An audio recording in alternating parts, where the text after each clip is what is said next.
Hey, all right, sound and everything. Hello, everybody, and welcome to Tabletop Roleplay Theater.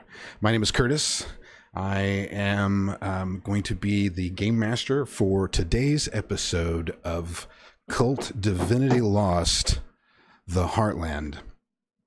And we're kind of hanging on. We're down a player.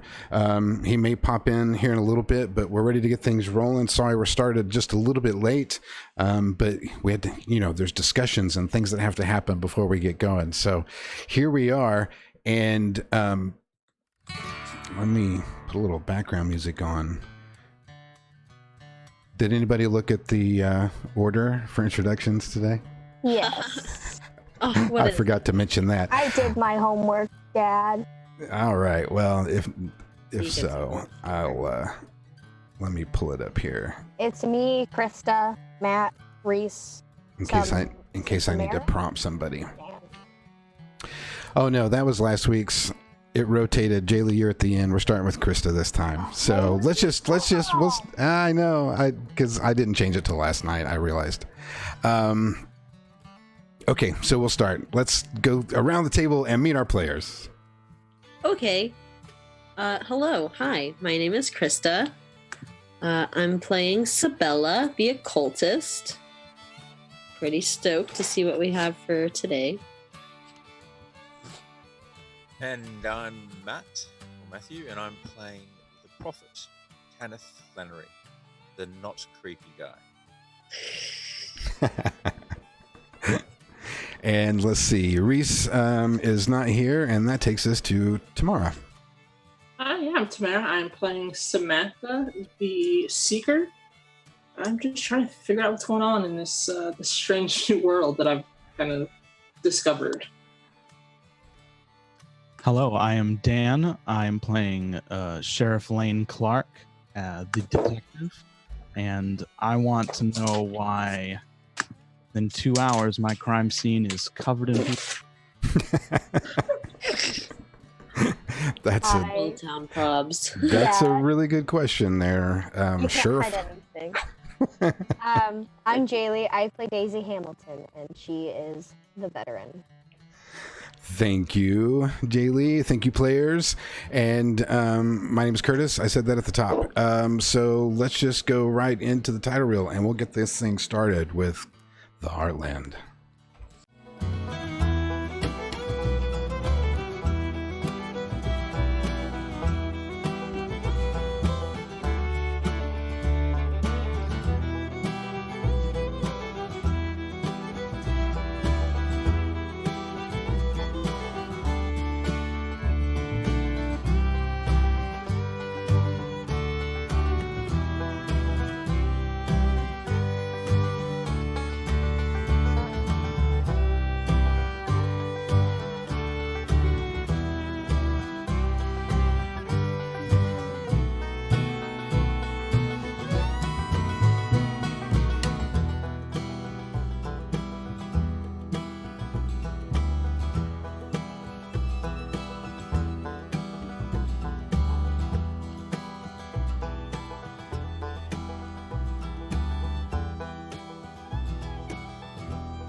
And we are back.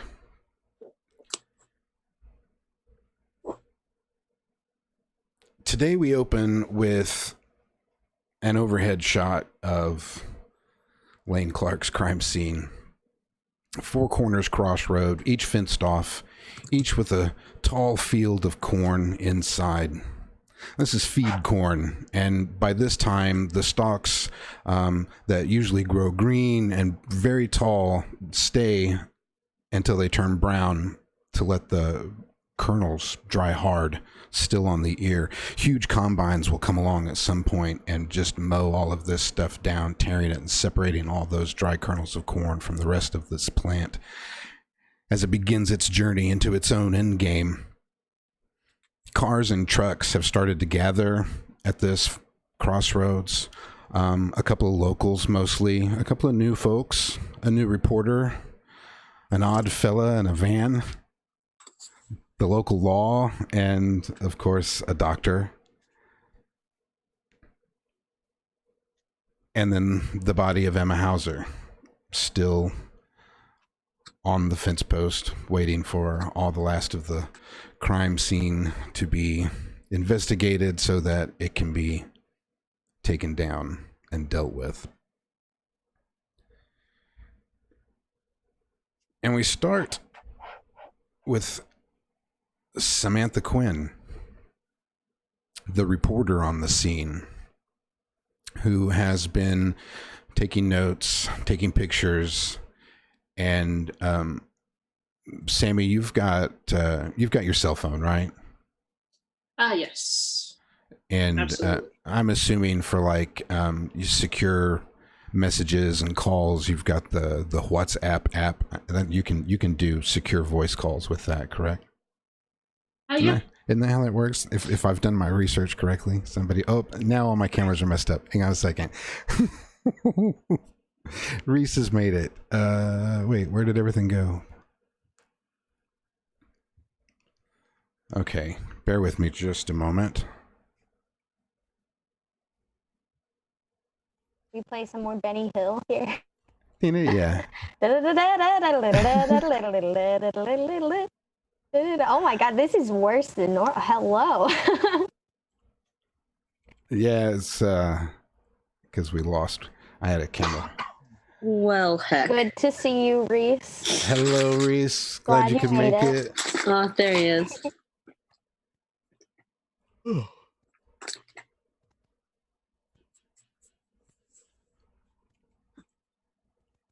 Let's see. Why is that not shaping up for me properly? Oh my god, Dan, how do you have so many points? I'm upset. Lever rationing. Never bet at all. How are you supposed to win big if you don't bet at all? Right. It's all about strategic market manipulation. For you guys not in the know and on the YouTube, since we have a little bit of time, there's a roulette on the chat. So if you ever come and join our live shows on TTRP Theater and twitch.tv.com, you could be a part of our terrible gambling problem. Yeah. It's really a problem. There, I'll raffle off 2,500 points just to feed the beast. There's a raffle? Yeah, I can raffle off points. All right, yeah, we've got Dr. Butterwick. Don't forget to make your Sixth Sense roll pre-game, and I will continue on with Samantha while he's doing that. And Samantha, you get a call on your WhatsApp on your phone while you're standing there at the scene. Yeah, I'd kind of walk off a little bit from the others, and I'd pick up. I'd just be, hello? I wouldn't even check what it was. Did you see the body? Yeah, so at this, I'll look down at the phone just to see, because that's a weird way, unless I would recognize the person's voice. Yeah, you don't recognize the voice, and when you look down, the number comes up as unlisted or restricted. Who is this? So you saw my handiwork? Not that. I'll kind of look around, just to kind of see if I see anyone else other than the people that I've already met. Roll observe the situation.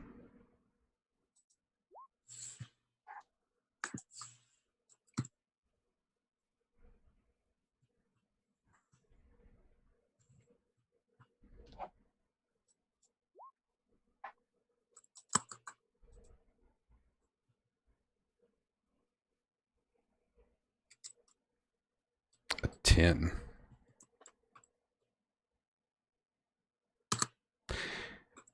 So you look around to see if anybody's there. You don't see anybody like new on the phone.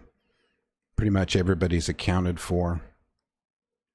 Now it's a large expanse of area. You know, there could be somebody far away, I suppose, but nobody in this immediate area where the cars and such have gathered.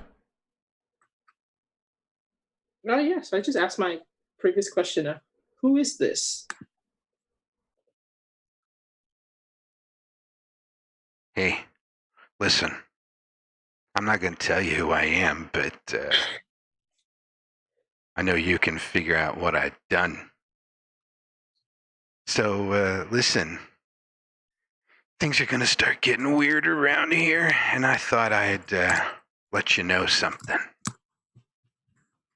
You interested? Of course.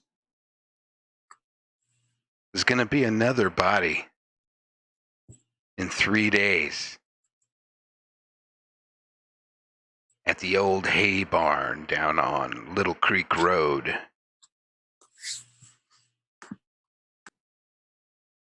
God wants it this way. It's kind of a shame, but the little ones, they gotta pay. What's this one have to pay for?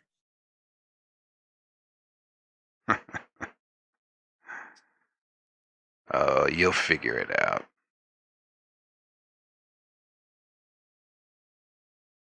It's like Romeo and Juliet. Where the fuck's Romeo?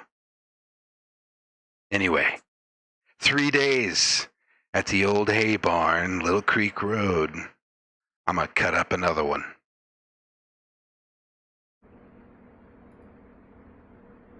Yeah, I'm hangs up. kinda, like, she's visibly shook at the moment. She's just gonna say, what do you mean God wants this? Just a click.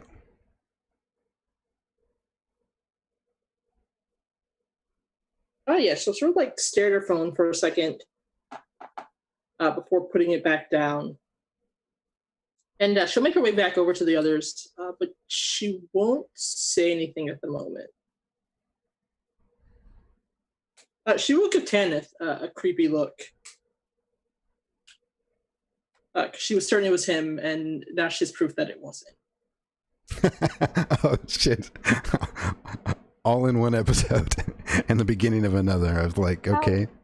Question. Yes. At the end of the first episode, wasn't like her dad on his way? Yes. Okay. Yeah, he is. Is he still like barreling down? He's barreling down the road. Yeah, about that. That's that's where we were. That was the next part. Just as soon as she finished her phone call, then you hear this this truck storming up, big old diesel pickup truck, dually extended cab, the kind of truck only assholes drive, and pulls up, just speeds up there and gets out. And he's a well-dressed, an older guy, but obviously in the money. I believe I have a photo of him here. Where is it? I definitely want to try and intercept him. Oh, he's coming straight for you. He jumps out, slams the door, starts yelling, "Sheriff!" Deputy. Hey Ray. And can he see what I'm looking at? Yeah. He seems to already know. He jumps out and it's Clark, I know the motherfuckers that did this to my niece, and I want his ass. One of them goddamn honkies. I want his ass. I want you to go right now. Right fucking now, Clark.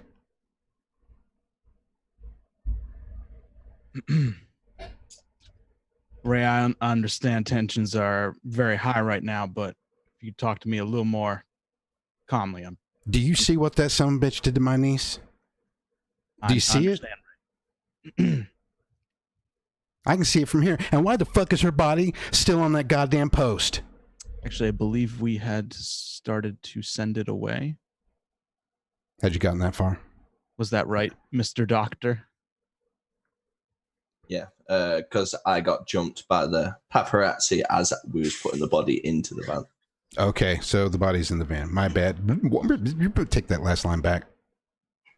I see you're just now getting her loaded up in the van. I want that body taken to my place. We're going to bury her with the rest of the family.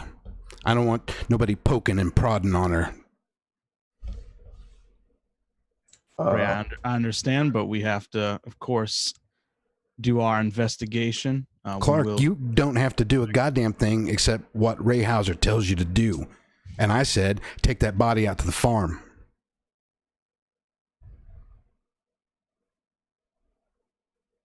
How much power does Ray Hauser have in relation to me? He has My job. he has enough power to cause you headaches, and they usually won't come for a few hours. Headaches. Cool. Yeah, unfortunately, Ray, I'm very sorry, but I'm not gonna be able to do that. We have to do our investigation. Of course, we will be as respectful as possible, understandably. I'm going to give you to the end of the day, and then I'm going to come collect my niece, and we're going to bury her in the family plot up on the goddamn farm. And I want the next thing to happen is me and you to roll over to the honkies compound and arrest some sons of bitches.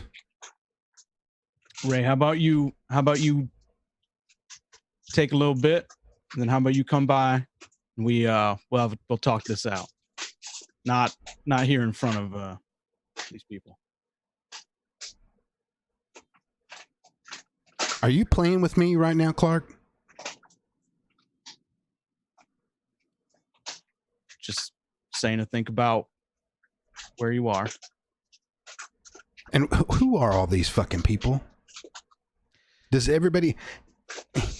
You know what? I'm getting a phone call. Was it somebody from your dispatch or somebody call me to tell me my niece is out here? How is that even? What the fuck is going on? I could ask the same thing. I'm mad as hell, Clark. I'm going to tell you this. I don't like this. I don't like this one bit. I'm going to go home and I'm going to call the sheriff, your boss. Obviously, I don't like this one bit either, Ray. And I'm going to tell Ed Coolidge to do something about your ass. So expect to hear from that. And I'll be down at the municipal building. I assume you're taking her to that fucking dinosaur to deal with this. I'll be down there to pick her up this afternoon. I'll see you then. He just kind of mumbles a motherfucker under his breath and goes back to his truck, slams the door, peels out, heading back towards where he came from.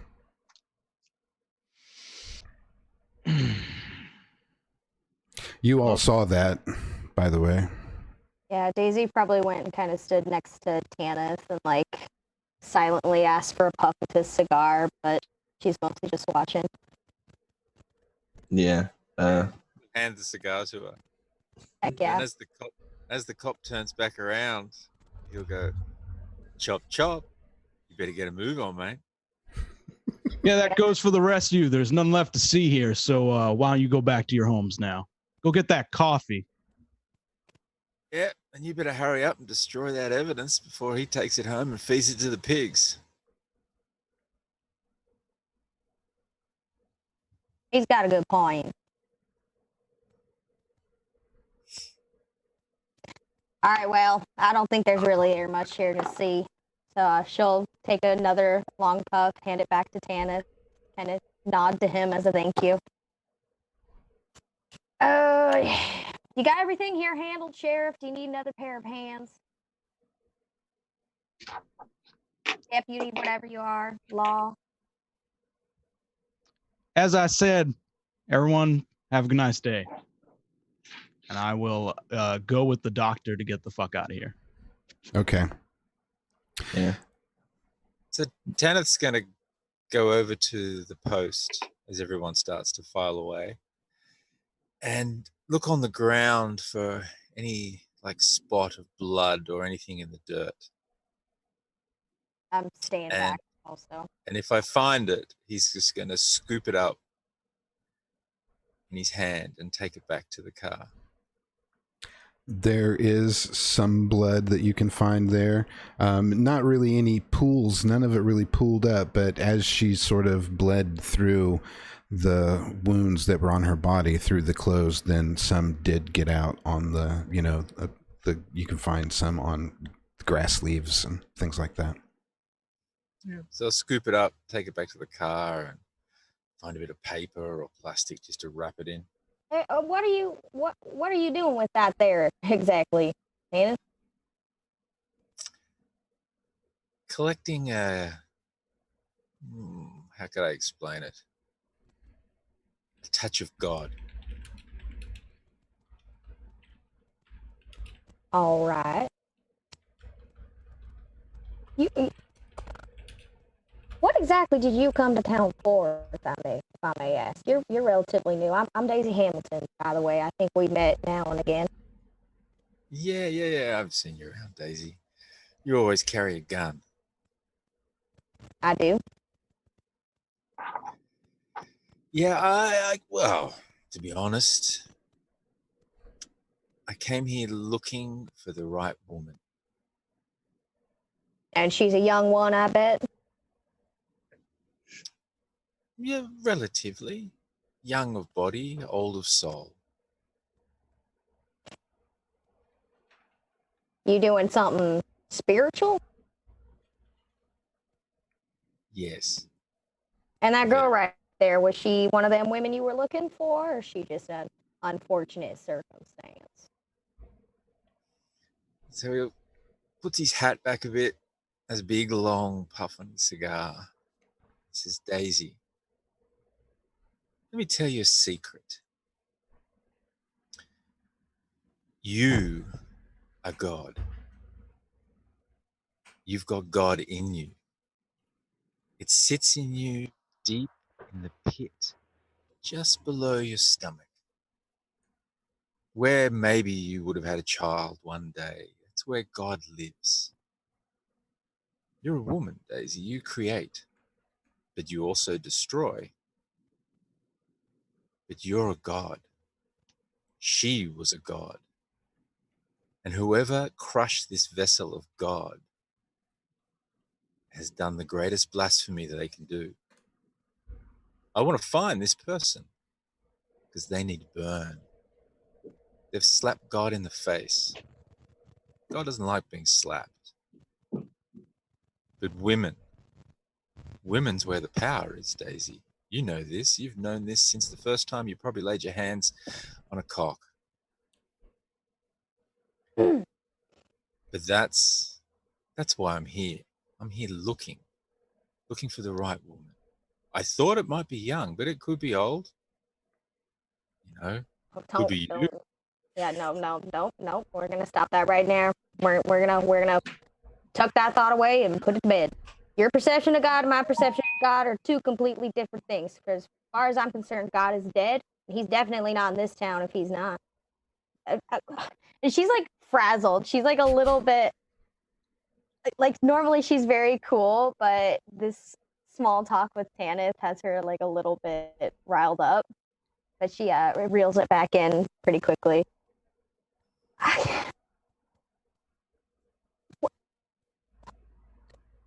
Where'd you come from? And why do you think that this God is here in this in Providence, Missouri, of all God-forsaken places? They say God works in mysterious ways.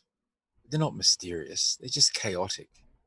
It's like, you know, if you shatter a mirror and it all falls to the ground, and then you look at those pieces on the ground and you see your reflection in every little piece. It's like that. And when you got to search for God's clues, You've got to look at that shattered mirror and find the one piece that doesn't show your reflection. So that's what brought me here. This is a dark hole. This little town doesn't exist. It's hidden away amongst the bushes and the trees and your god fucking animals and guns, but it doesn't exist. It's a black hole. This, in the center of the black hole, is where you find God. You'll step in real close to Daisy, and almost like a whisper, you'll say, because whether you like it or not, Daisy, you've got God in you. She doesn't back down. She stares straight back at him, kind of narrows her eyes a little bit, reaches for his cigar, You'll let it takes go. another puff, blows it back in his face. You smile. I must admit, I don't know half the shit you just said, but you got a good taste in tobacco. She'll hand it back and then turn away to go back to her car.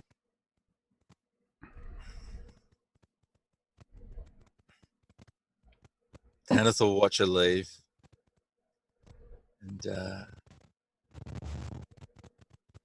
he has a bit of an admiring glance as she leaves. Like he'll turn back and look at her again, and then he'll jump into his van and he'll go and get his coffee and cradle his new piece of God. See, I don't even need to come up with the creepy in this game. Samantha, as you're contemplating your notes and that phone call and the events that you just saw with Ray Hauser, I'm sure you're jotting some of that information down. Your phone goes off again, and it is your sister? Yeah. So yeah, she definitely looked at the phone this time before just picking it up. But she'll answer and she'll say, "What's up?" And when you pick it up, all you hear is a little bit of static and what sounds kind of like maybe a faint piece of a scream, and then silence. It disconnects. Yeah, she'll kind of freak out a little bit before jumping in her car and heading back. Speeding off to the house. Let's see. I would probably head over to Sabella after that. Okay, I was about to bring her into the loop. So Daisy's going to head to Sabella. Detective. I'm going to keep calling you that. Deputy Sheriff Lane Clark and Dr. Robert Butterwick are heading off with the body. So why don't we, let's cut to that scene as you guys have arrived with the body at the Providence Municipal Building and their little preparation table. It's I can't even call it an autopsy table. It's like one of those it's a really old fashioned one. It's not even metal. It's one of those tiled versions like that was built around 1956 or something, and with a drain built into it, and a tiled edge. And so you've got this this girl's body, and I'm assuming you're going to be asking some questions, but are there anything that you guys have a scene for a moment when you've got this? As you undress her to examine her, she has these cuts of the crosses all over her, and you'll notice that some of them aren't crosses, some of them are swastikas. There are a couple of those in the mix.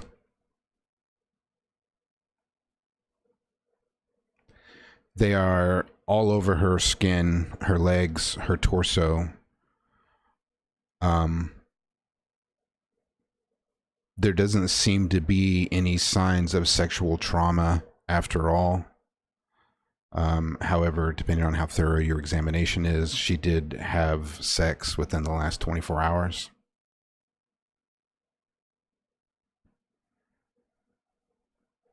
Yeah. I think Dr.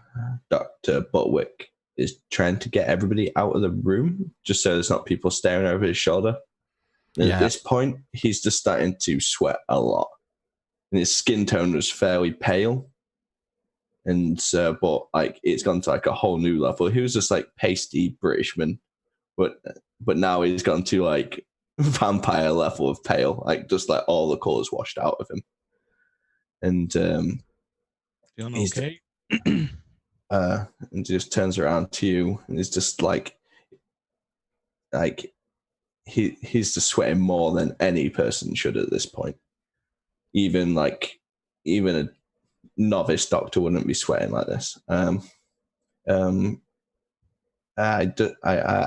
just need some time.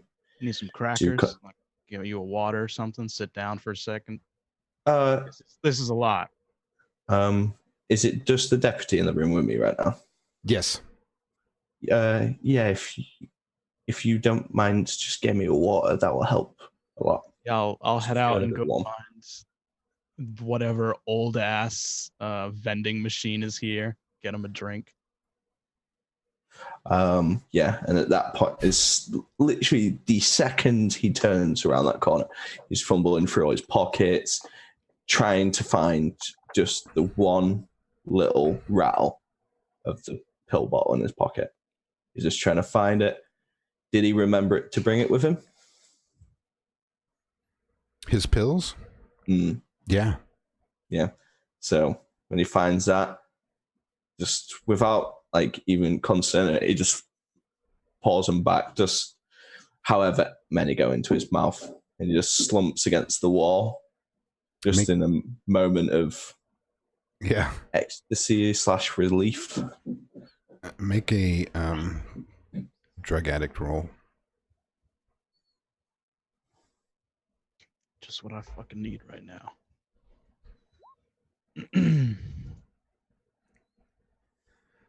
15. Oh. All right. Bear in mind, I critically failed it at the start of the day. Yeah, I know. But so you're having a moment. Nothing gets worse from these particular pills. But nothing really they don't seem to make anything better at this particular moment. And then Lane comes back with his old can of Mellow Yellow. This is all they had. It was like this and like a bag of Cheez-Its. It's okay. Thank you. And he'll open it, but not take a drink and just put it down on the side. But yeah, he'll walk over and go, I can't tell if this was somebody which was low intellect functioning or it was somebody of high intellect functioning, just for the pure fact of this was either planned or this was in the moment, if you understand what I mean, Deputy. This doesn't really seem like the moment, unless this is their attempt to cover it up and make it look like it was planned. But I guess that's what you're here for. Well, from last time, all the cuts looked like they wasn't done professionally, but they were done with care. Correct? Yeah, because it was very obvious. They wanted to make the crosses very obvious. Similar. Yeah. So you need to kind of figure out why somebody would do this. This was no accident. This is clearly homicide at this point.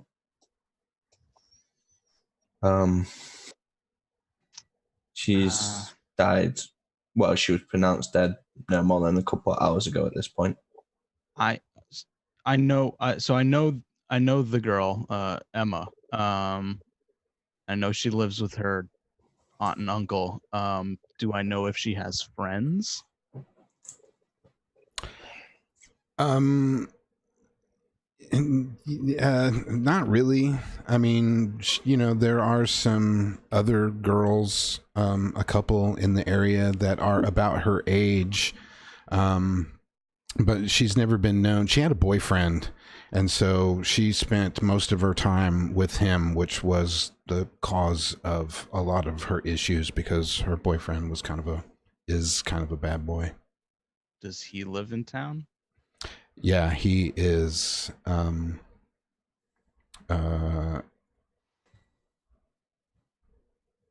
on a second. I've got his name right here. Dakota Davis is his name. He is the son of Jared Davis.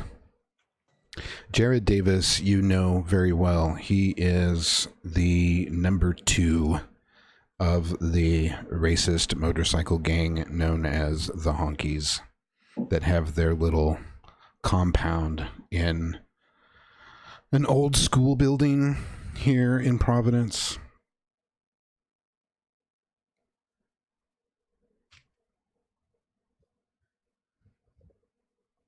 All right. Okay, things are clicking.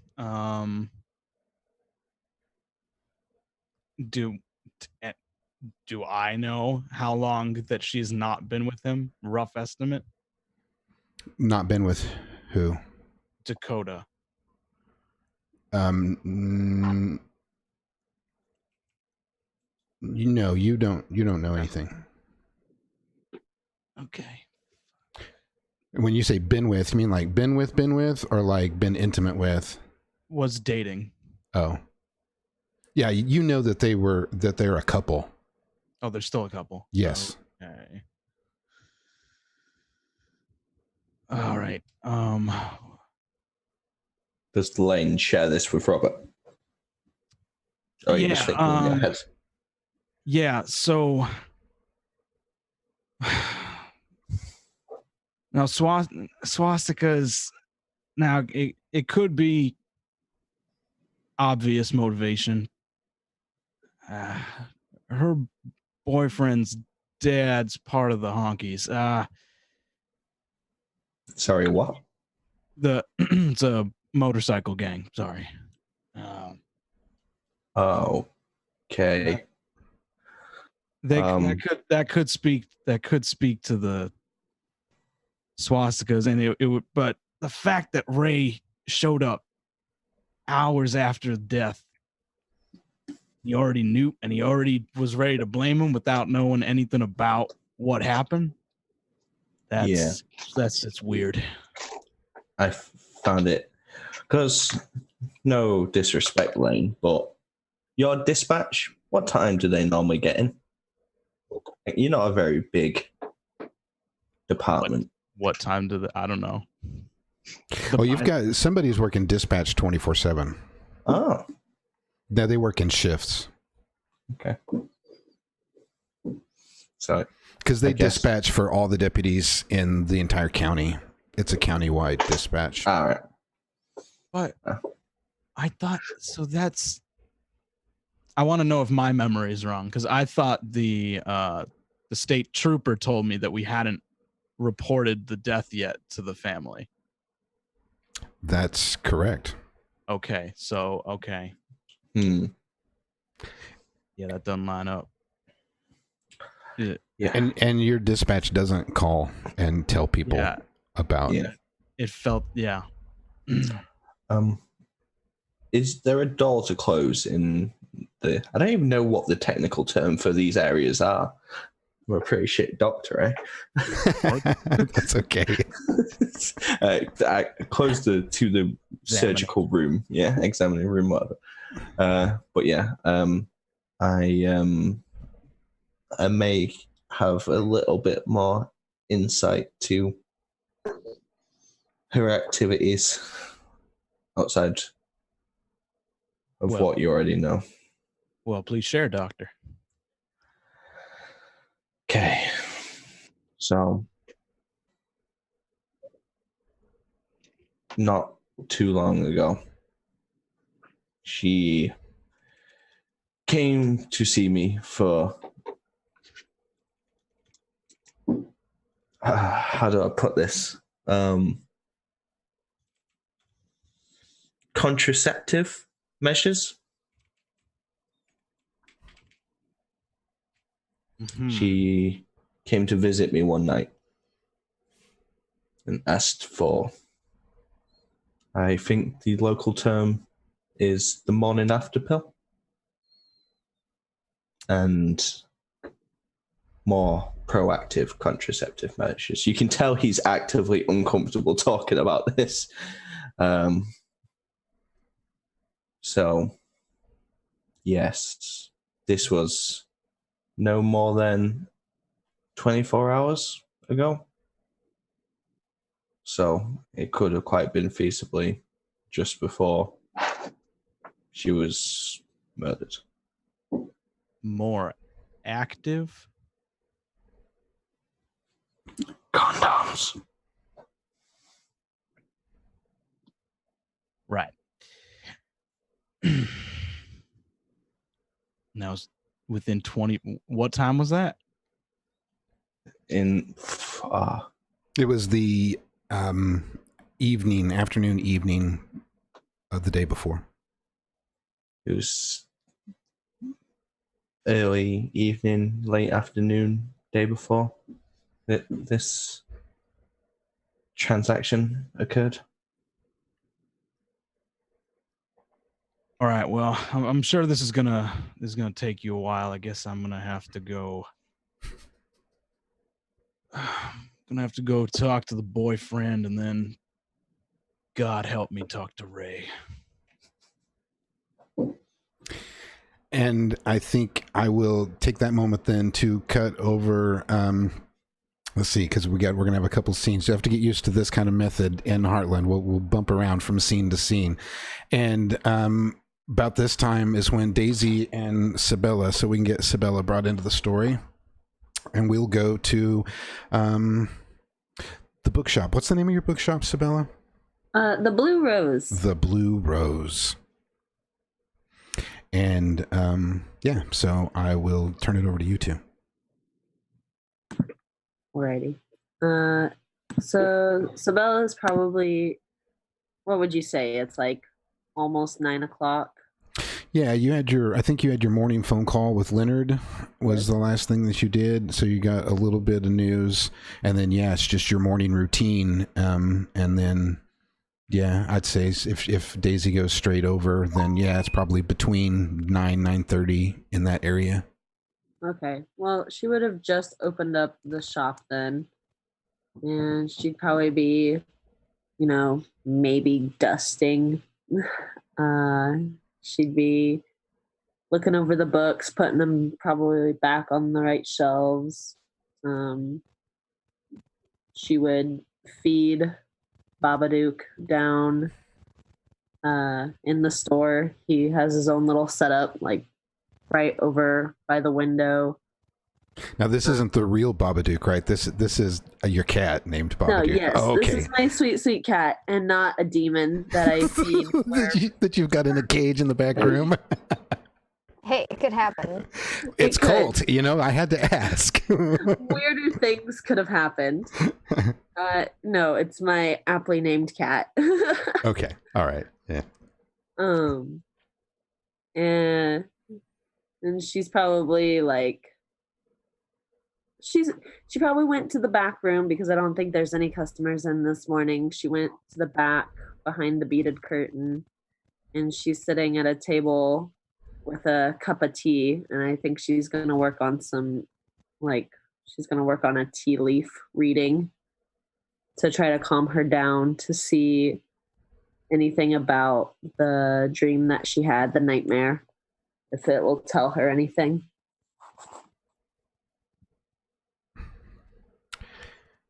So you're wanting to scry on your tea leaves? Yeah. Interesting. Got anything for that? I'm thinking. I like it. What's your don't you have I have. What do I have? Exorcist. Oh yeah, you have you're a dabbler in the occult. Give me a roll plus soul. Okay. We'll consider this a minor ritual. I would say so.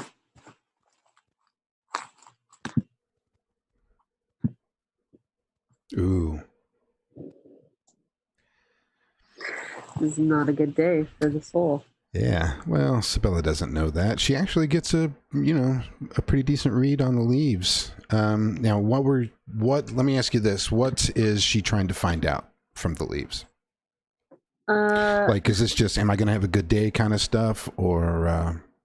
No, it's more focused towards the girl and towards her dream and possibly who did it. Because she was handled in her dream by Right. A man. Yeah, and you've started to have some of these experiences, and they've been getting more and more prevalent the older that you've gotten. That's why you've gotten in the habit of reading these leaves. And when you do this, you do have a momentary flash of your nightmare because you experienced what you thought was what the girl experienced in a way through her eyes. And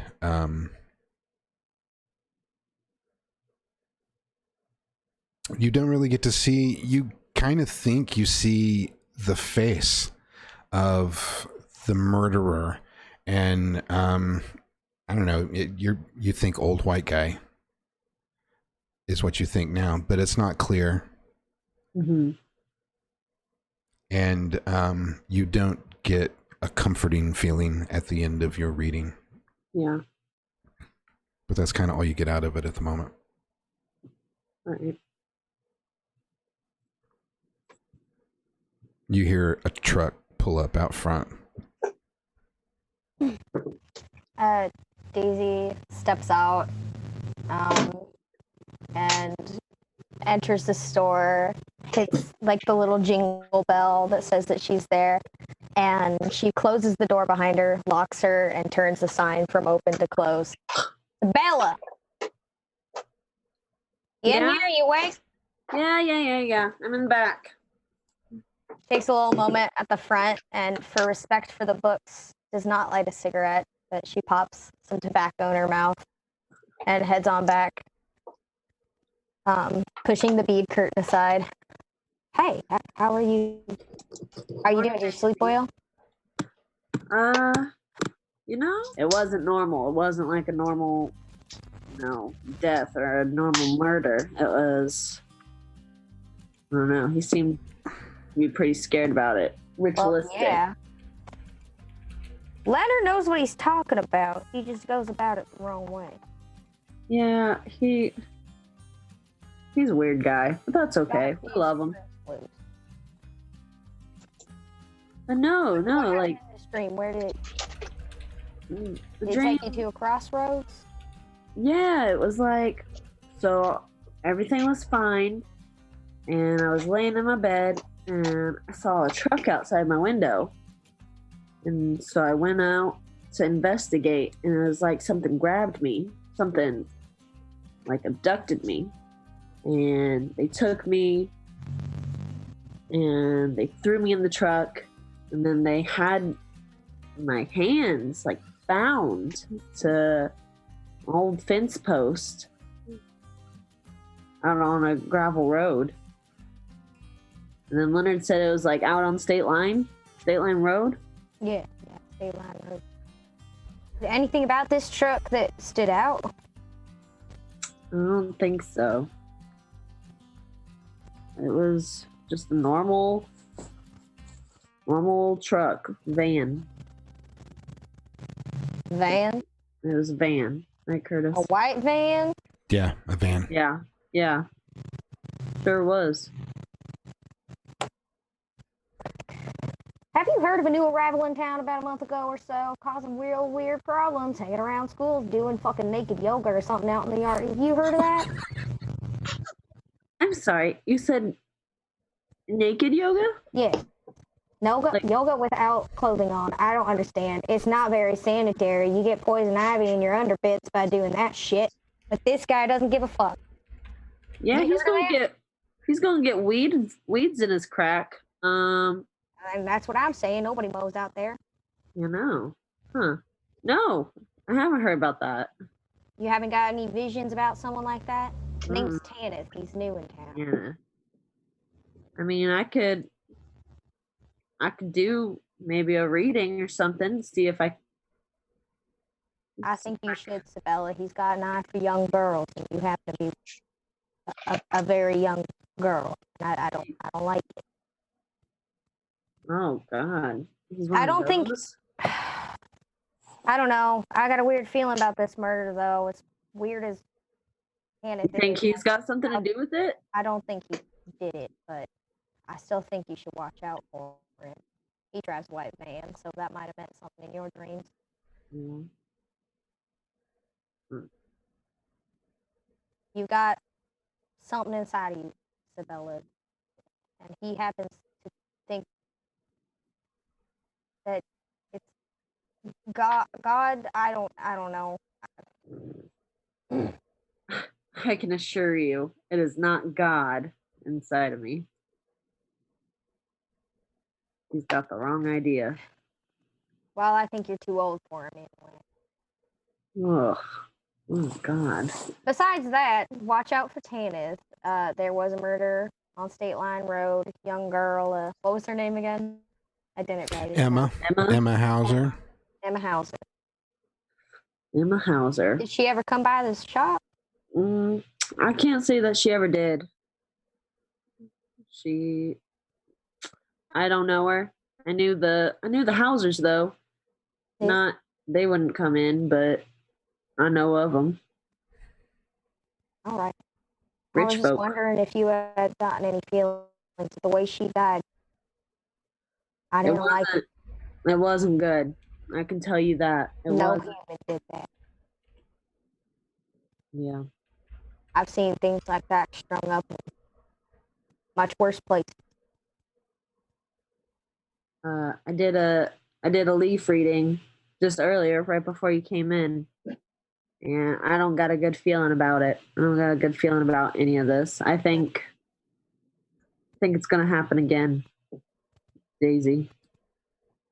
I really do. Do you get a timeline or anything? What if it happens to you? You know I won't let that happen. The T said, Sabella, at 5:50 on a Thursday. Are you being sarcastic right now? Yes, I sure am. A timeline. Sabella, we don't mess with the spiritual like this. Well, you know they're not just gonna tell me.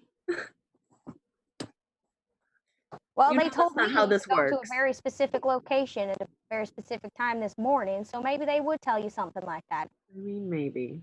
This isn't something to fool around with, Sabella. This is serious. I know. I'm sorry. Thank you. Sir. You know I love you, and I'm watching out for you. Okay, that's all. No. I know. I don't want anyone else to get hurt. We got to get to the bottom of this. If anyone does get hurt, everyone will hear about it in a small ass town. Just watch yourself, all right? You have a gun? No. You need a gun. I have knives. It's fine. How can you, a young entrepreneur, be running a business and not have a gun to protect your damn self? Look at me. No one's gonna mess with me. And Daisy reaches in her boot and pulls out a small handgun. Here Oh you go. my God. Daisy, we've I'm talked not about saying you're gonna have to use it, but I know you know how to use it because I know your parents. So I'm just gonna set it on this shelf here in case something comes by. Oh God. Get a funny feeling, you pick that thing up and don't be afraid to shoot anybody. Oh. Okay, fine, whatever. I'll keep it here just in case. Good on you. She sets it on the shelf, and then she like comes over and she's not that great at showing like affection, but she like kind of rubs her hair, like gives her a little noogie. Thank you. And with that noogie, we cut to Samantha Quinn's house, where she is screaming up to her driveway, thinking that something terrible is probably happening.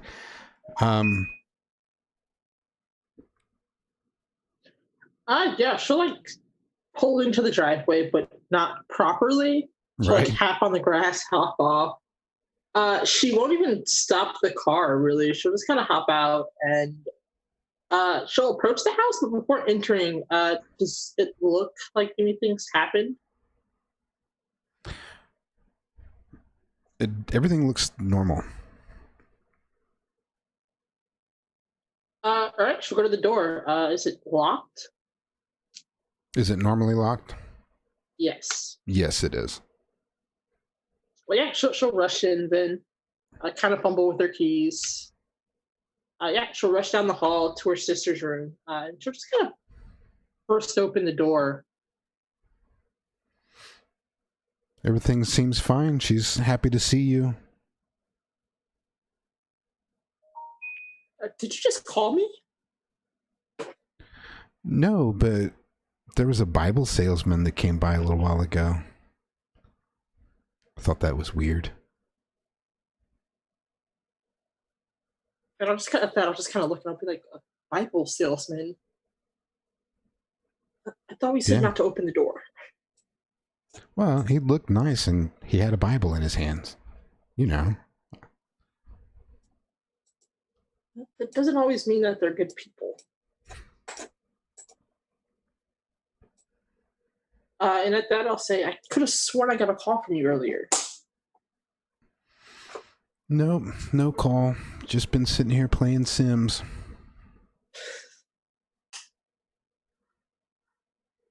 What time is it? I guess. It's about the same time, between 9 and 9:30. What time does school start in this town? I guess is my next question. Oh, is she school age? Yeah, Shit. she goes to like the local high school. Small details. Yeah, she didn't feel that good today. She took today off. She'll go to school tomorrow. Give a look at that. Sammy will give her a look. And just say, okay, if you need anything, I'm in my office. And she'll head to her office. And what are you going to do there? So the first thing she kind of really wants to do is just kind of research the girl that was hanging up on the thing today. She got a name, but that was all she got. Right.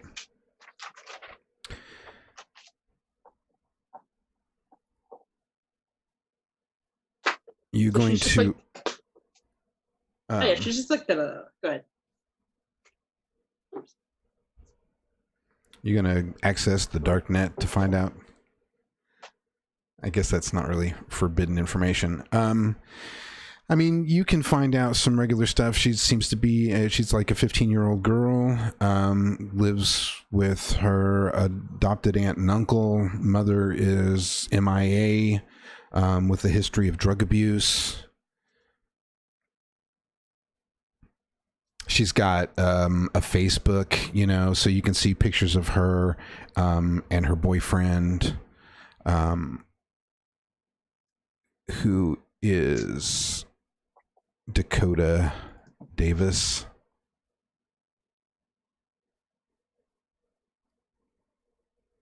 Like, I just showed that to everyone, but one of her Facebook pictures. Oh, bro. Yeah. It looks like at least 5 guys that I know.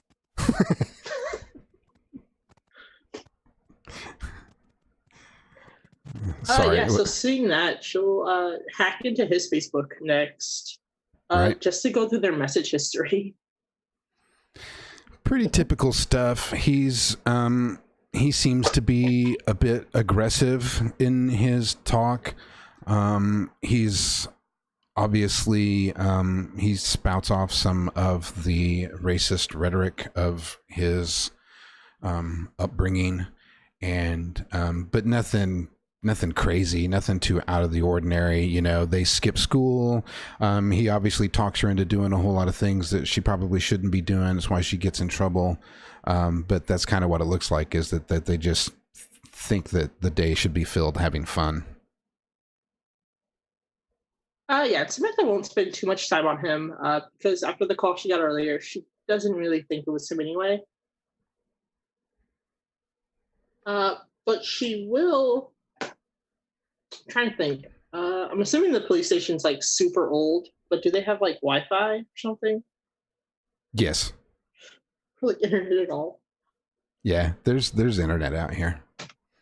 There's the municipal building in town, just down from where the doctor lives. That's where they are with the body. There's also a little sheriff's office annex there, so if Lane has paperwork or something he needs to do, he can stop in and do it there without having to drive all the way to the county seat. Yeah, so at this point, kind of what Samantha wants to do is kind of try to access the police network to see if they've put in any new information on the case yet. On the case itself? Yes. Right. Lane, have you put anything into the computer on this yet?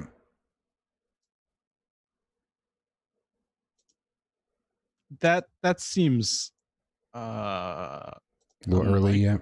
I don't really, I wouldn't know what the protocol is. I don't really have like a lot of other people working with me, so right. I would say at this point, all you can see is just the initial report, the start of the report and the open case that, you know, that a body has been found, but none of the details have been filled out just yet. Okay, so the last thing she wants to do is look up that old hay barn. What street was that on again? He told you that it was the old hay barn out on Little Creek Road.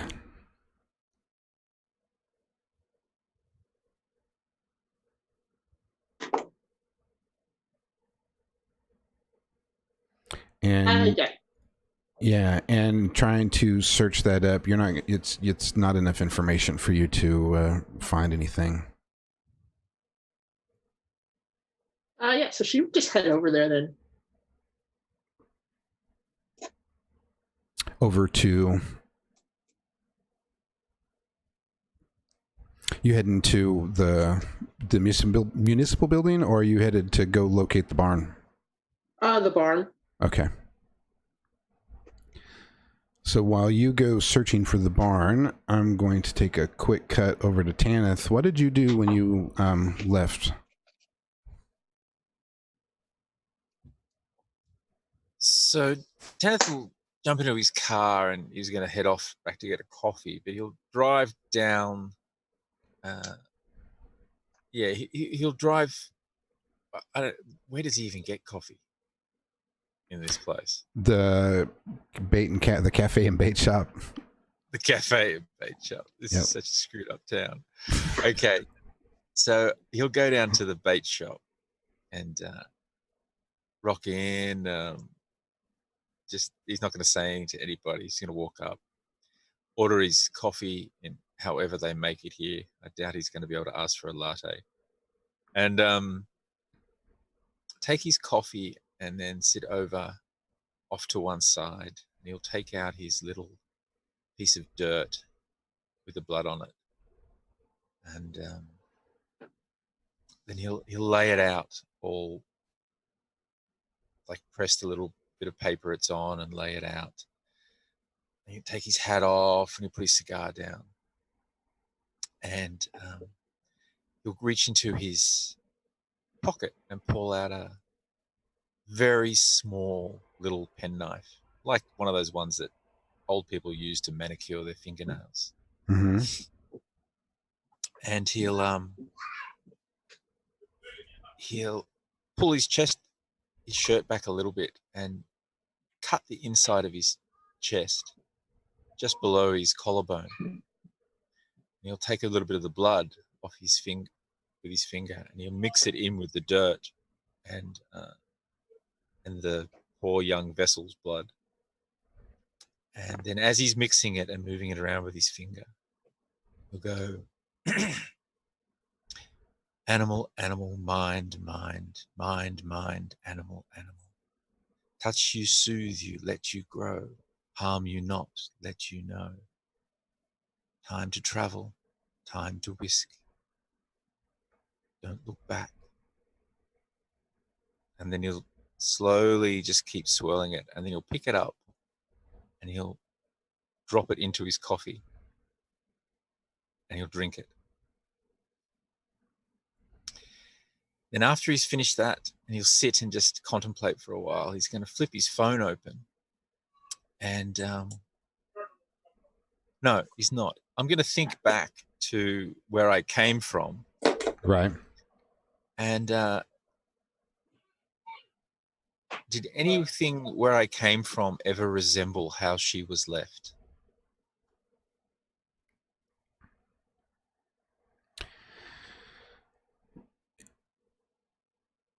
You have seen or read about similar situations, similar positionings from some ancient stuff. Nothing that has been in any recent or modern interpretation of some stuff that you've had, but in old school things that have been passed down, because this thing that you're in has been around for a long time.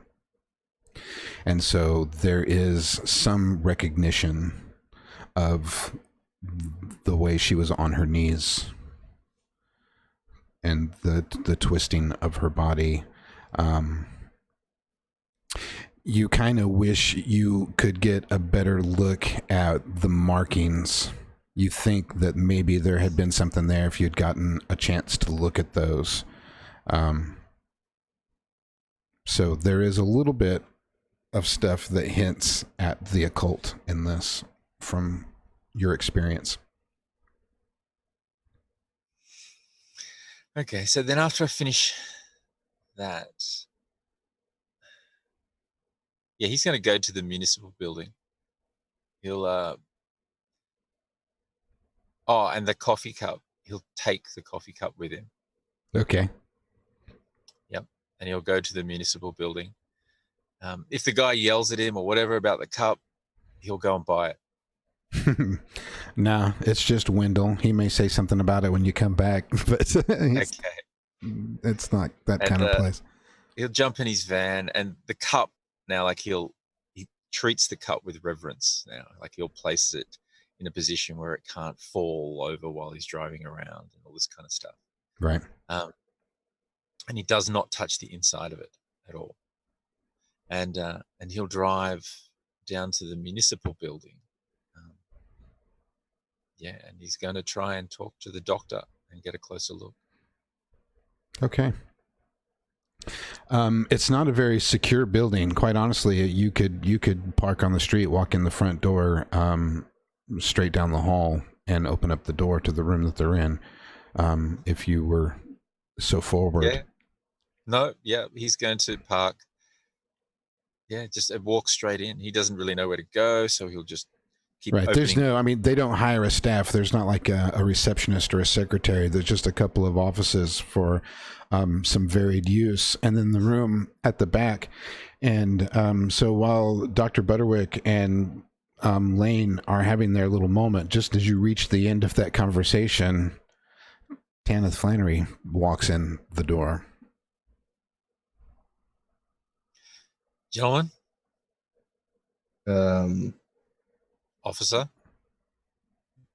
You know sorry. this is a medical area, right?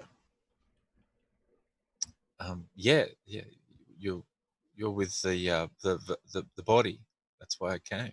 And at this point, because he's been getting the creepy vibes, he's going to pull like the cadaver cover over the body, so she's just not just laid there. Real quick, I'm going to interrupt you for just 1 second, Dr. Butterworth, because when you pulled that up, you noticed a mark that wasn't like the others. Just out of the corner of your eye. You can come back to it if you want. But just as you pulled that up out the corner of your eye, you noticed that one of those cuts on her was different than a cross or a swastika. So you carry on, and when you get ready to look at it, you tell me. Yeah. I'll make like eye contact with Lane, just like it's just like, get this guy out of the room, eye contact, then cover the body. I thought I was already gone. I didn't realize I was still here. There you go. Because I was going to go question the boyfriend. Oh, my bad. I must have spaced that. I didn't hear that part. Okay, so yeah, then it's just the doctor there. My bad. Huh. Okay, this is Even better. Which makes this more exciting. Have fun. Sorry. it's all right. Rewind, delete everything about Lane being there, and cover the body. Can I help you? Yeah. Doc. Look, I know I kind of rub people the wrong way, and I'm different. But I've seen this type of thing before from bad people. And if they're here and they're affecting these poor young women like this, well, I want to try and help. And I'm going to use something on the poor doc. What are you going to use? I'm going to use charismatic aura. Super. Go ahead and make a roll. It's a roll plus Roll, soul. yeah, roll plus soul. So let me see how I don't even know how to do this yet. So character sheet page 1. Soul. So do I just? Yeah, you just plus 2. So it's plus 2. So it's a 10. Yeah, just click see through the illusion. Oh, okay, yep. And then nothing in the modifier because it's already included with your plus 2. Bam. Oh. Take that. All right. I was going to use something to counteract that, but it's a nat 20, so no, I'm not. So what I'm aiming at here is I'm just aiming to change his, to perceive me. Okay. Different light, in a better light. So, if it goes aggressive to suspicious to neutral, or neutral to positive. So, describe to him now, Dr. Butterwick, you are going to be overwhelmed. Well, not really overwhelmed, but you're gonna like this guy. So, Tanith, why don't you describe, because there's an aura about it that, or however you want to work it. So you notice that, like, as Tanith is talking to you, you can just feel like a warmth come over you. It's almost like a feeling of, well, I don't really know if you liked your mother, but if you did really like your mum, it's like a feeling of the motherly feeling that comes over you, of just from this guy. It just kind of makes you feel warm. And one thing you really notice is the eyes and his facial features. They sort of like really soften and become smoother, warmer, almost womanly. And if you could smell cookies, you'd probably start to smell cookies as well.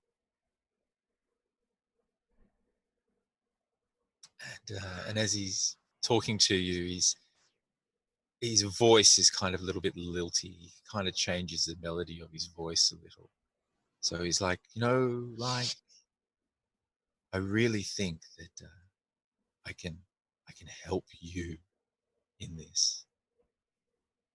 I've seen this before, and I know that you can solve this. I just need to help you a little. What do you say, Doc? Can I help you solve this? Ken looks at you, quizzical. Like, I would not say no to help, but if I'm being completely honest, and since we're being honest, I had no real intention of trying to solve this. I didn't really have any emotion towards this scenario. I just got asked to do my job. And I've done my job now. Job. There's one more part. You see, these people that have done this, if they're the ones I know, then they're going to come after you too. Because you touched the body. You've been involved in this now. You've been marked. Have you noticed anything about the markings on her? Do you have anything different about them outside of the crosses that we saw? Well, there was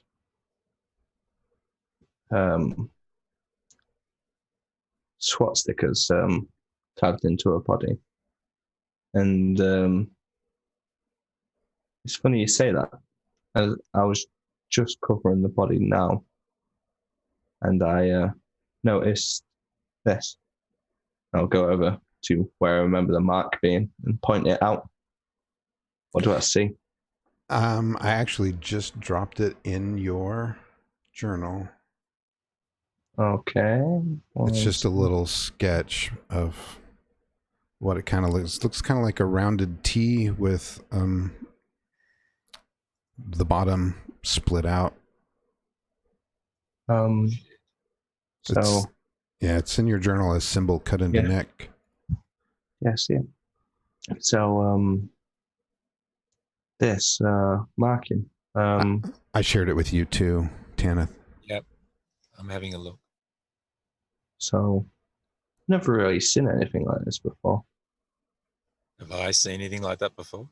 You have. That is an old blood cult symbol. Okay.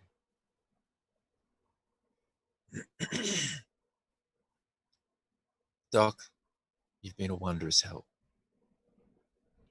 But really, I think me being in here, and you're probably right, it's going to compromise your position with the policeman. You should probably not mention it. Okay. Yeah, if you need anything else, my house is here, and I'll tell him where I live. No problem. No problem. Do you ever do transfusions? I could if I had the equipment. Probably don't. And he looks at the room like, probably not in here, because this is more of a basement than a operating room, but it could be done. Why? Just curious. Just curious. Often wondered about, transfer of blood from one person to another, and that's not normally something that somebody's curious about, but okay. it's cool. Can I use one of my abilities at this point? Yes. Can I use my sixth sense? And Yes. Can I see what intent this person has against me? Because I passed it at the start of the day. I get 3 uses. Yes. I will say with his charismatic aura, you do trust him. You do, because of the sensations, you do feel a sense of trust. overall. However, you can still do your read on him, and I'll let him answer the question. Okay. So the read that you would get from him is that he has no malice or harm or anything towards you, and that he really appears sincerely upset about the girl's death and wants it to stop, wants whoever did this to be found. Not necessarily brought to justice, but found. Okay. Yeah, like I said, you need anything? Just as outside of myself, this town can be a bit hostile to new things, so people should warm up to you eventually, hopefully. But yeah, if you need somebody, you know where I am. He walks over and he puts his hand on your shoulder and he looks at you. But just that, when someone looks at you without saying anything for a little bit too long, and then he slowly puts his hand inside his jacket and he pulls out a cigar. Okay. Says, "Here."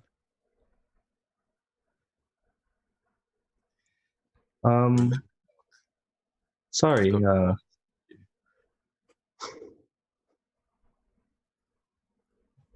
you handing the cigar to him?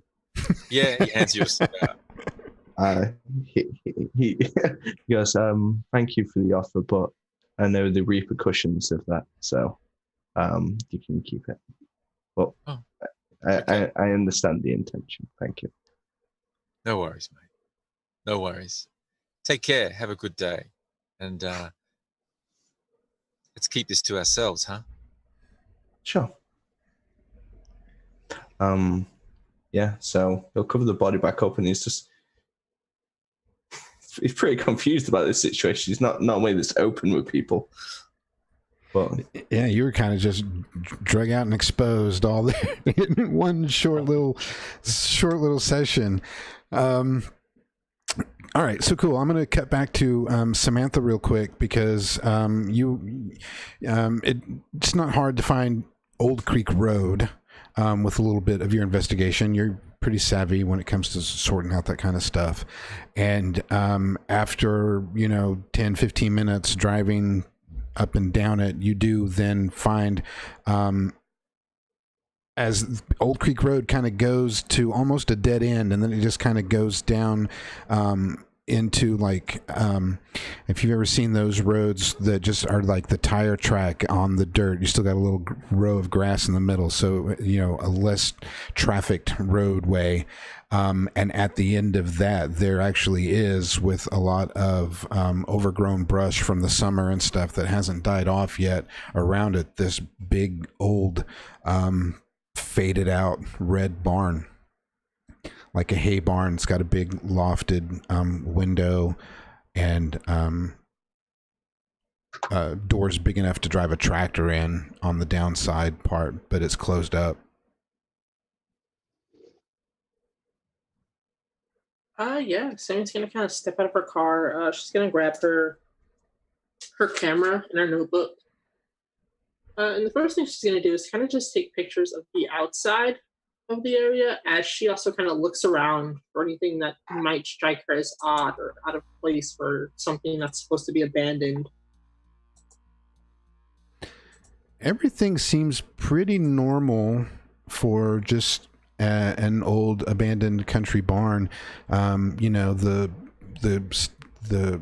nature has kind of grown up around it. It wasn't mowed down or kept up during the summer, so chances are that there's nobody actively tending to the area. As far as that goes, there's some bushes and stuff that have grown up next to the barn that kind of, that you'd kind of have to wrestle past a little bit to get the door open. Some vines and things like that. The paint is all faded and chipped out. However, it's all closed up. None of the windows are open. The hay loft door is closed, and the big doors You know, the big stereotypical barn doors. Your barn door is closed.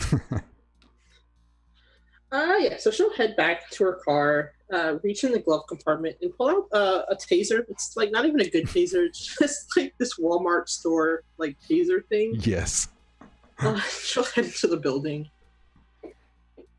Like one of those little half flashlight, half taser things. I think my mom has one of those. Yeah, exactly. Like maybe 200 volts. Right.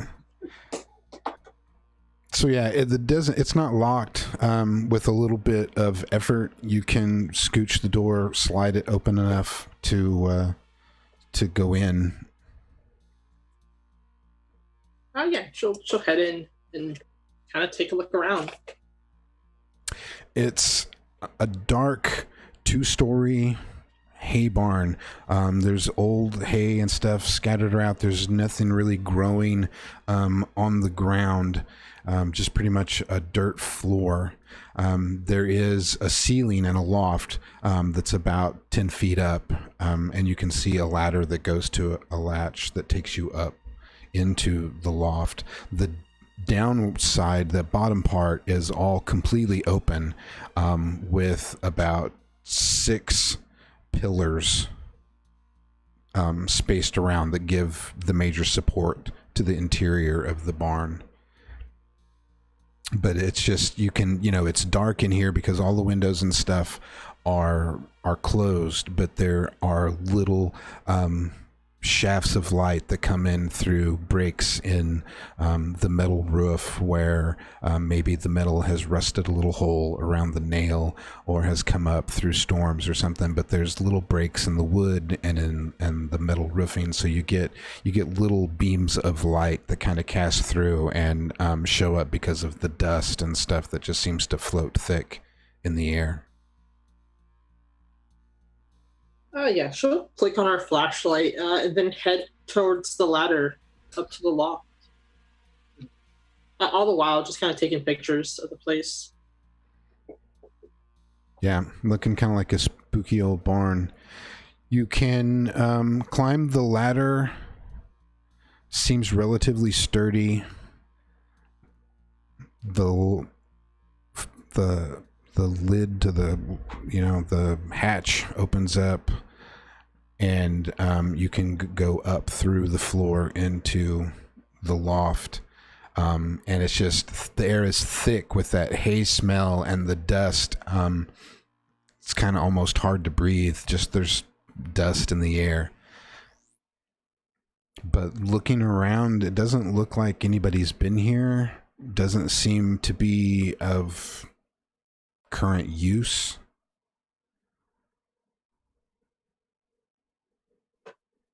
Yeah, so seeing that there's nothing there, she would head back out.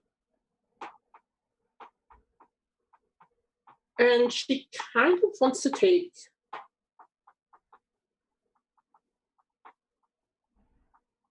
trying to decide who I want to talk to at this point. She'll head to the municipal building as well, looking for the sheriff.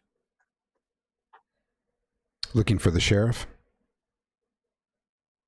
Yeah, she'll head to the municipal building. Okay. So yeah, creepy old barn. So far it doesn't look like anybody's put a body there yet. And you head back into town. And let's see. Let's go to Lane. You were going to go interview somebody? Dakota Davis. Dakota Davis. Awesome. So out on the edge of town is where the old school building was. That's where the Honkies compound is. Tommy Pierce is the boss, as it were. He's the number one. But they all kind of hang out there.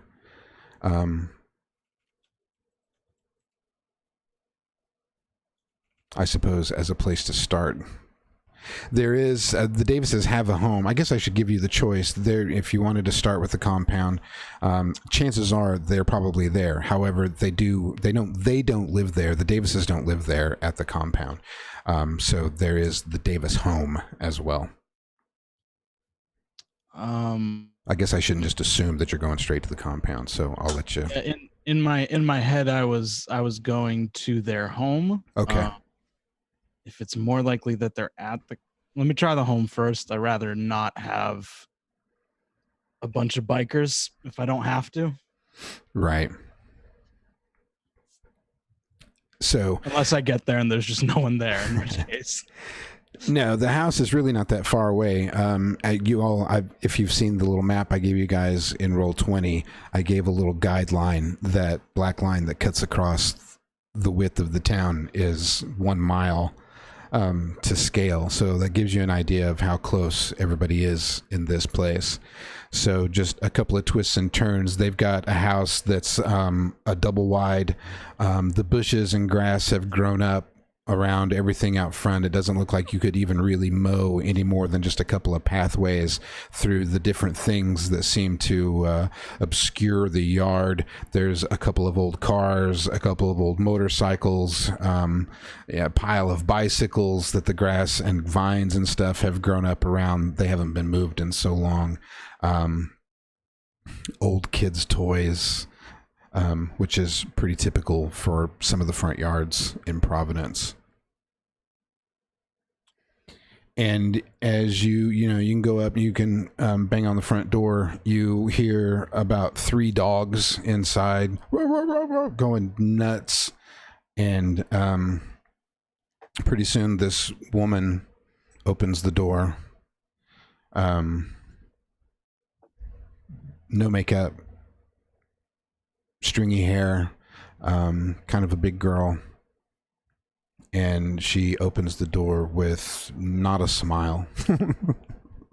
It's just kind of like she didn't even say anything. She just gives you the "what do you want" look as she's looking your uniform up and down. Sorry to bother you this early. Early, what ma'am. is it this time? What'd they do? I necessarily did anything. I'm just looking to talk to Dakota. So you see she leans back over her shoulder and just yells, "Dakota! Get your ass out here!" And you can hear some ruffling around in the back.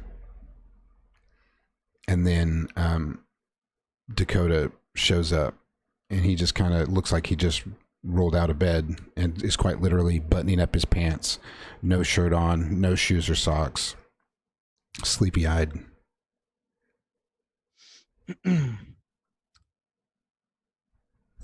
Morning. Wonder if I could talk to you. I don't know if you heard. Heard what? Well, not really a better time to do this. Emma was found dead this morning. The fuck you say? And then he starts to get visibly upset. What happened to her? That's what I'm trying to find out. What do you mean just what you're trying to find out? Well, how did she die? Well, I don't...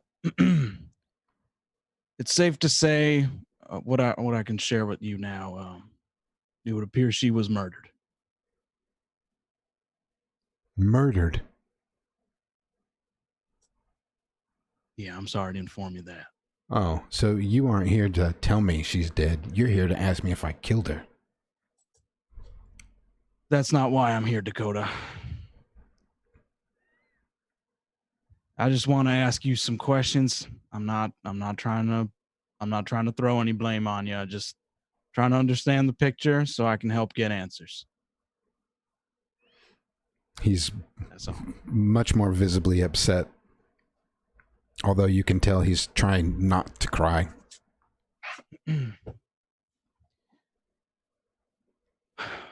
When and where did you last see Emma?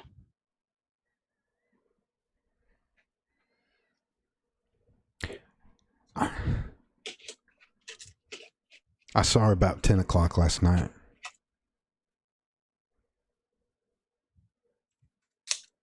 And where did you see her? She was in my car. And then she wasn't in my car. We had a fight. And I kicked her out of the car. Left her out on State Line Road. And I went out with my buddy Paul.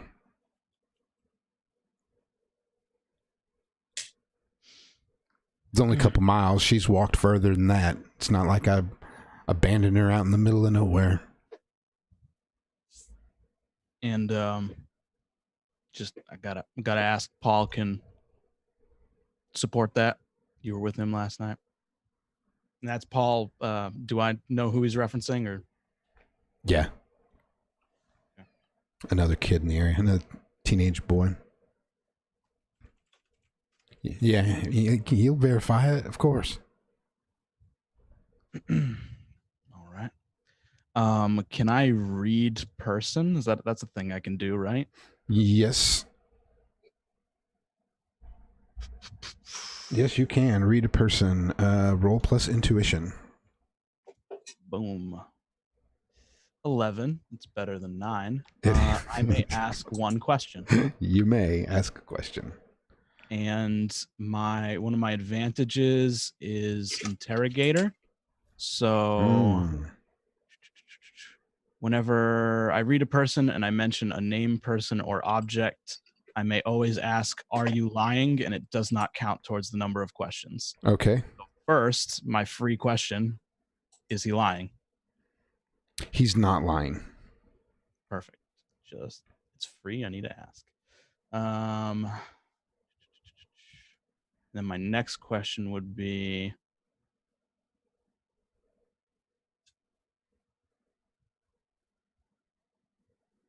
what are you about to do?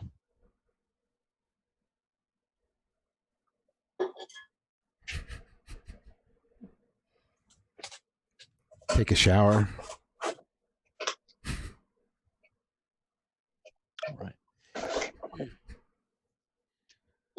All right. You saw her 10 last night in your car. You kicked her out on State Line Road.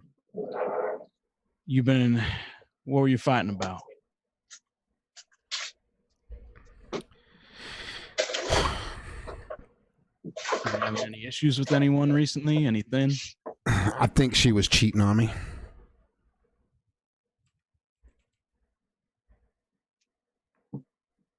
You got a reason why you think that? Because she went and spent a little while with that doctor that afternoon.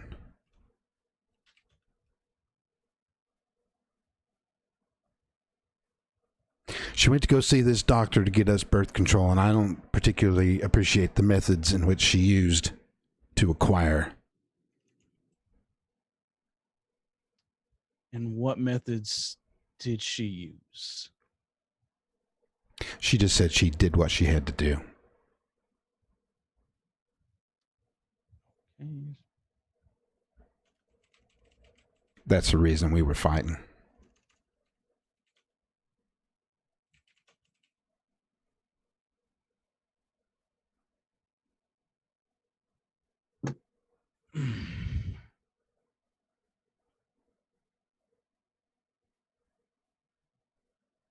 All right, that's it. That's the only issues going on with her. Other than she's dead, apparently. Yeah, I'm sorry.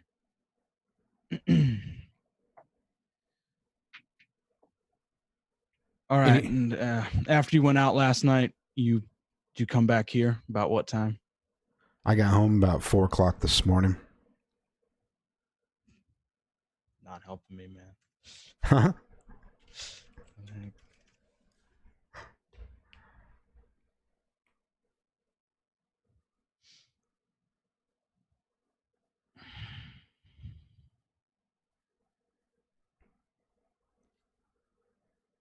have you been having any problems with her family, or has her family been having any problems with you and yours? Oh, nothing but problems between her family and my family. Always have been problems. What's that? Why don't you tell me a little bit about it? If you're feeling up to it. Well, let me just tell you this, officer. They're all doing stuff, and it all affects each other. And so they get pretty worked up about it. And I really ain't comfortable saying a whole lot more than that, specific-wise.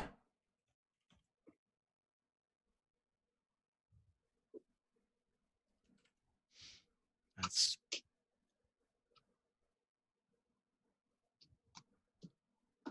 a bit vague, Dakota.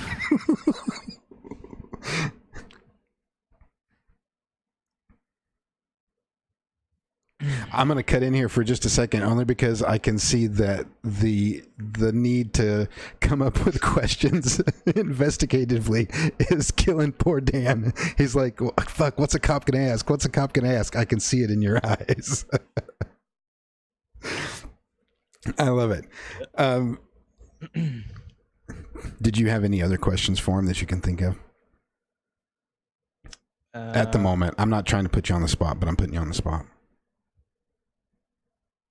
At the moment, no,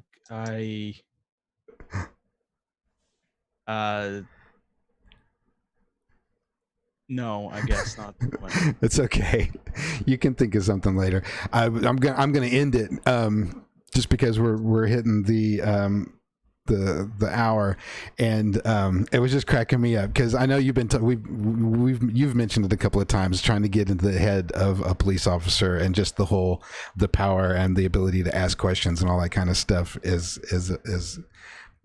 fun and challenging in and of itself. So you've got the opportunity now to think on it for another week, and so we're going to end the session there. Not a huge cliffhanger, but we've got some other clues that people are beginning to think about. And this is kind of how Heartland's going to go, is more episodic. Now, you guys are kind of building up as you build up this foundation of information. So there are certainly some more interesting things that are going to happen. So I appreciate your patience as you waited for your chance to get into a scene, and then watching through other people's scenes. So I really appreciate that. I know it's not a constant, you get to roll dice all the time kind of game. So the mystery just gets deeper and deeper. So why don't we go around the board and have everybody give us a quick little reaction, and then plug anything that you got going on, if you have anything going on at all. And I know Daisy's got to get to work, so we're going to start with her. Hi, I'm Jaylee. I play Daisy. I also play Harvey Winston in our other cold game, Manhattan, Fridays. They are two very different people, but I love them both. Yeah, these characters here are super intriguing, so I'm excited to see everybody get connected. Very intrigued by Tannis. Yeah, I think that'll be an interesting relationship further down. So. Yeah, see what happens. I feel like they have things in common, but they're also right. I don't know. It's gonna be fun. You can find me on Twitter at Jahoy_Métis. Awesome. Yeah, I was going to say, usually I have to come up with all the really creepy stuff, but Tanith did all my hard work for me today. He came up with all the really what's going on kind of moments. I love it. So let's just jump. That's a perfect segue. Let's jump down to him, and we'll go to Tanith next. Matthew, yeah, I played Tanith, the prophet. Yeah, I'm definitely going to groom Daisy. Good luck. She's going no. Daisy's going to be the protector of my new following, I think, and my new best buddy, the doc. Him and I will go long ways together. Yeah. No, I enjoy it. I like the. It's going to sound strange, but I like the realism of it. Like how like this is basically a town in a world that is fucked up, but it's still a town, and that we're walking around in it. Yeah. And I like how I believe that poor Tanith is so misunderstood. Yeah, which is really the case, because if somebody like that dropped into the town that I know of, that this place is modeled after, yeah, you would raise some eyebrows for sure. For sure. All right, so let's go next door then to Samantha. Yes. I'm loving it. Sammy's like first thing she's gonna do next session is call our phone company. So just give her number out to random people. Right. What the hell? Yeah, and nobody's asked that, how all this information suddenly got spread around town so quickly. You got anything you want to plug, Tamara? Yeah, just that I'll see you guys on Saturday nights at Curse of Strahd. Oh, that's right. We got Curse of Strahd this Saturday night. Hopefully that'll all come off perfectly. All right, so we're going to jump right above Samantha and go to Sabella, the other S in the group. Hello, I'm Krista. Played Sabella. This is a wild game. I'm so excited to see where it goes. All the characters are so interesting and so different than KULT Manhattan that we're playing. And that makes me love it even more. You can find me on Instagram. Instagram at Krista the Barista. And you can also find my sweet black kitty, Binks the Black Cat, on Instagram as well. Binks the Black Cat. Yep. Very good. Yeah, my Instagram got hacked this week, so if anybody got some strange message from me, Oh, no. I apologize from that. That's all right, because about 30 people hit me up on Facebook to tell me it. So Oh, well. I kept getting message after message after, hey, did you know? Hey, did you know? Yep. Yeah. All right, perfect. Okay, so then I'm going to leapfrog over Daisy because we talked to her first. We're going to go to Dr. Robert Butterwick. Hey, yeah, I play Dr. Robert Butterwick the Broken, or more like the plug for everybody's information at the minute. Abused. But yeah, the only thing I have really to plug is the Waterdeep Dragon Heist game, which I'm sure Dan will plug it directly below me once I'm done. Yeah, that's coming up too. Yeah, so we'll drop down to Dan then. Hi, I'm Dan. Every scene of Lane Clark is me trying my best to solve an investigation, and then we cut from it, and it's everyone else butting their way into my shit. And my goddamn doctor fucking betraying me. Just when you think you got a grip on everything. Yep. Yeah, Waterdeep Dragon Heists, Thursday nights. That's tomorrow. What is our start time? 8 p.m. Eastern, 7 Central. Yeah, they are in for fun. You guys are in the sewer. They're in for fun. Yeah, things are getting exciting on Waterdeep Dragon Heist. I love watching that show. It's so much fun. And Dan, you're such a good DM. I really love watching you work on that one. I steal ideas from you, so just know. RPGs. So thank you, players, for playing with me and playing in our game today. I really appreciate it. Thank you to everybody who watched. Thank you to all of our supporters, those who help pay the bills, those who help perform, those who help create, on all of that wonderful stuff that we do here. We appreciate everything you do.